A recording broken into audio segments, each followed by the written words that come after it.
The National Assembly of the Gambia on Monday barred several media houses and freelance journalists from having access to its start legislative session. Only 3 media houses were allowed to cover the sitting: GRTS, QTV and iAfrica TV. And for more details of that, here is Ibrahim Akebi Shankar.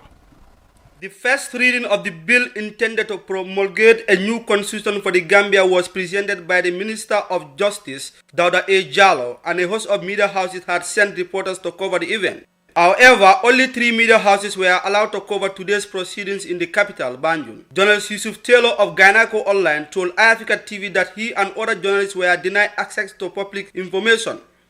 That they should try to make sure the masses are fully informed. And history should go down that it is not because the media did not do their job. There was a good turnout of some media personnel outside, stopped outside under the hot sun. So I think it is our access to information has certainly been curtailed. We have not been given any prior notice. And for something so important like this, you only pick 3 media that are allowed. On what basis? I don't understand. Kemesan Sane, alias Kes, wrote on his Facebook timeline that he is disappointed and that the Assembly decision was discriminatory. Honorable Halifa Sallah, the National Assembly member for Serekunda, passed a motion for the Speaker to allow media houses to cover the proceedings, but not much came out of his request.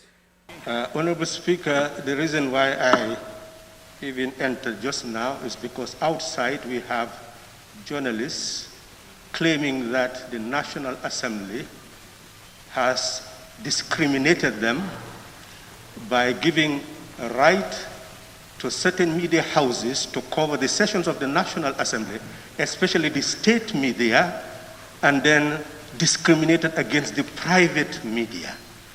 And Honorable Speaker, the National Human Rights Commission is established precisely to eradicate violation of fundamental rights and freedom. And we should not allow this National Assembly to be associated with any history that will show that we are discriminating anyone. So, Honorable Speaker, I want to make a motion that the decision that has been made to be annulled and another decision be made by you right away to allow those media houses outside the gates to come in, and we place them wherever they should in order to be able to observe the distancing that is necessary. If we fail to do that, Honorable Speaker, the integrity of this National Assembly will be questioned. On Monday, the Gambia Press Union, the umbrella body of journalists, said the idea to bar journalists from having access to National Assembly sessions was disturbing. The union says such an accident could have been avoided while it engaged the Office of the Clerk of the National Assembly on how to solve the problem. For iAfrica News, I am Ibrahim Akebi Shankar.